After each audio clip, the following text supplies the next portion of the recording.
John, you said that how Europe is utterly, I mean, Macron is basically saying we've got to this is ridiculous, let them crash out, we want them gone. And the Europeans seem like they're not in any mood to give any more concessions. Do you think there is much of a chance that either of them could get a significant concession? I think there's less chance. I was about to say there's less chance with Boris.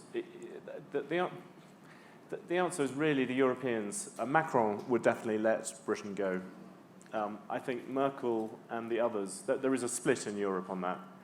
And I think if it's a question of sort of giving them a little bit more time. I mean, Europe is, for all its wonders, which you spelled out very correctly, it is famous for shambolic last-minute deals, and that is their tradition for years and years. The problem with Boris is that I think it's one of those things where Boris has lots of faults, but to the Europeans, he is a kind of antichrist figure because he has spent 20 years making fun of them. Often, it has to be said, with total justification.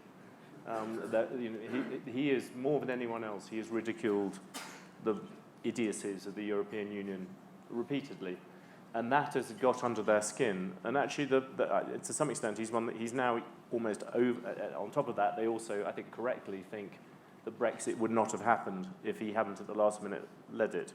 I think just to buttress what Zanny was saying earlier, the reason why I think he will come through is that basically the Conservatives this time, they have to choose a Brexiteer. The party, whether people like it or not, supports Brexit. If you end up with another person who voted Remain the first time, you're always going to have this doubt. That's one reason. The second reason is I think they do still think that this is the figure who, Boris Johnson is, it's worth remembering, he won London, left-leaning city.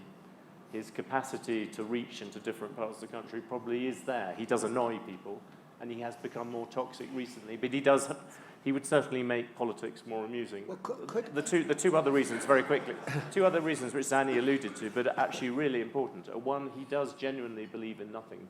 So therefore, people like me who quite want a referendum actually think that you stand a better chance with Boris than anybody else. And the last reason is that he's really bad at running anything. So at the moment, if there are a lot of people you can meet in the higher parts of the Tory party who he sort of shambled up to and apologised and basically said, I made a bit of a bog, can you run the cabinet? And people go from thinking he's horrible to, God, I could run the country whilst this guy goes off and does his doing. So there is a lot of, he has the capacity, I think, to bring things together on that side. But the relationship between him and the Europeans is not good. I don't think the one between Hunt and them is particularly wonderful. But it's worse with him, and that therefore means that they are even less likely to be pragmatic when it comes in. Because I think that there is a hope in the Brexiteer circles. You will hear these people who will sit there and say, don't worry, the Europeans will give in. The one, I mean, Zanny does it as well, but the one thing, if you spend any time with the people who lead Europe, they are not in any mood to give the British anything substantial.